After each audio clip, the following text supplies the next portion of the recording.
بسم الله الرحمن الرحيم وإذن سلام صاحب يال وصاحبك الحرسي ما أنت waxaan rabaa inaan ka falceliyo video dhalinyaro badan oo saaxiibana ay u soo shargareeyeen oo ka hadlayo yar carbeed oo Soomaalida carab ku tilmaamay haddana Soomaalida si kala saaray percentage aan intay carab yihiin iyo dhalinyaro kale oo kasoo jeeda dalalka geeska Afrika oo ayagana ka falceliyay oo dhahaya Soomaalida waa dad Afrikaan waa ku shitig okay aniga xirsi aan maxay noqonaysaa falcelinteeda.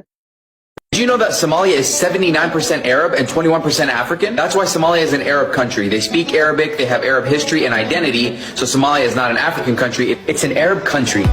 Well, first of all, I don't know where you got your stats from. Somalis are Africans, specifically Cushitic people, and they are native to the Horn of Africa. And that's not an opinion. It's history, it's anthropology, it's genetics. horta anu waxaan u kala qaadaa Soomaaliya iyo Soomaali. Soomaali oo dadka ah iyo dalka oo Soomaaliya labadaasaan kala qaadaa si loo fahmo. Soomaaliya waa dal ku yaala qaaradda Afrika, dhacana geeska Afrika. Dalka Soomaaliya wuxuu xubin ka yahay African Union. Sidoo kale wuxuu xubin ka yahay IGAD iyo East African Community oo dhawaantan aan ku biirnay. Dadka u dhaadhaceena marka Soomaali waxa ah dadka ku dhashay dalkan Soomaaliyeed dastuur wax qoran ka hadlayna anaga kama hadlayno ethnicity noocaas lama adeeno dadka Soomaaliyeed ee ku dhashay dalkan Soomaaliya kuwaas oo kala ah Soomaali, Bantu, Arab iyo Jareer. Wadanka waa wadan diverse oo afarta qowmiyad soo sheegay ee wada degaan dalka waxa majority ka ah dadka Soomaaliha ah.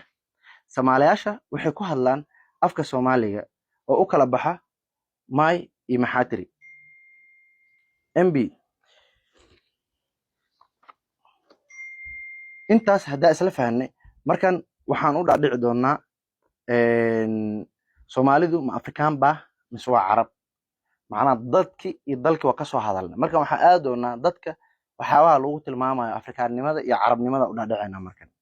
Okay Afrika isla aadena Soomaalidu ma Afrikaana jawaabteedu waxay noqonaysaa horta Afrika waa qaarad kamid ah adduunka. Afrika waa qaarad Afrika waa qaarad ka kooban 54 dal. 54 dal oo middo kala duwan ku nool yihiin waa qaarad diverse sa ku sheeg 54 dal ay ka kooban tahay oo wadan walbana qowmiyado kala duwan ku nool yihiin. Soomaaliya waxay kamid tahay qowmiyadaha dega geeska Afrika. Marka projectigan ah Soomaali waa Afrikaan mostly iyo waxa bush gareeya qolyahan ban Africanism ka wado ama isku day inay sameeyaan waxa la dhaho Africanism Bantu aanu aqaanan kale Afrika waa isla fahanay markan waxa aad doonaa fikirka ah Soomaalidu waa Carab.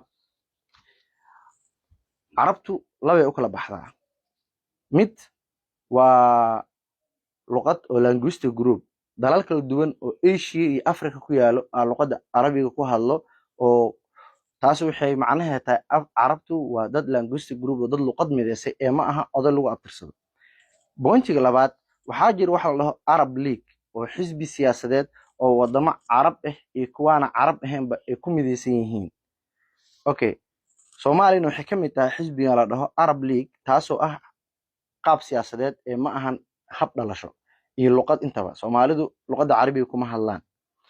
Okay waxaan aad doonaa Kushitiga.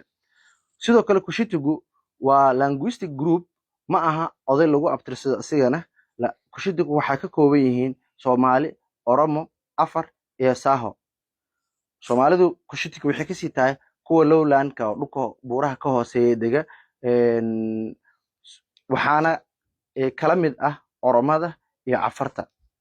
Okay Kushitigu meeqa wadan ay degan Kushitigu waxay degaan ilaa 7 wadan oo kala ah Soomaaliya, Ethiopia, Djibouti, Eritrea, Kenya, Tanzania iyo Sudan.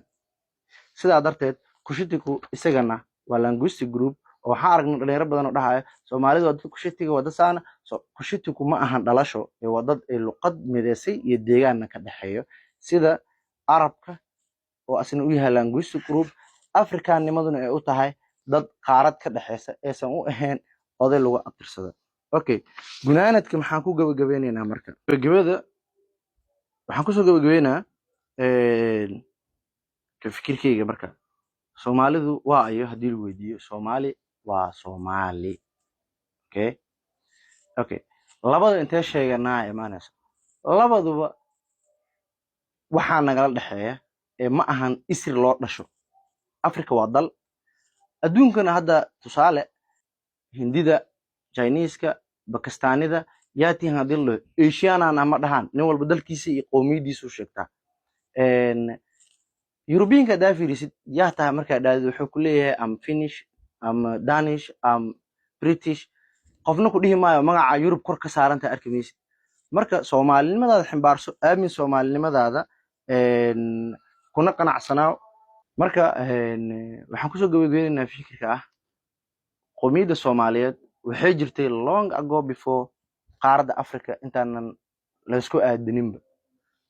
sidoo kale Soomaali waxay jirtay before Arab League. so marka baashu nasabkaaga inaad sheegatid wax ka wanaagsan ma jiro. ku faan nasabkaaga, ku faan soomaalinimadaada. dadkan Arabizationka iyo Africanismka wada both waxay u socdaan inay brainwash kugu sameeyaan. aakhirkana waxaa kugu soo dhici doonta sida qolal, waxaa ku dhici doonta sida qolal la dhaho ma dhamaato maanta oo badankood Eritrean iyo Soomaali ka kooban oo aabayaashood Talyaani. dowladda Talyaaniga waa diiday, sharci ma ogolo. Eritrea waa ku dhex dulman yihiin. qolyo kale sidoo kale waxaa jira ayagana Rome meelaha ku dhiban oo baasaboor Soomaali 90 u ooyo. kii Talyaaniga lama siiyo, Talyaanimo looma aqoonsano. although aabayaashood Talyaani yihiin, haddana kii Soomaaligana ma haystaan. marka haddii fahmi weysid isirkaaga meesha kaa jiro oo lagu brainwash gareeyo, aakhirka taa camal kugu dhici doonta. nimaan dhul lahayn, dal lahayn, luqad lahayn aa noqon doontaa. believe in yourself, ku qanac awoowayaasha iyo isirkaaga. mahadsanid.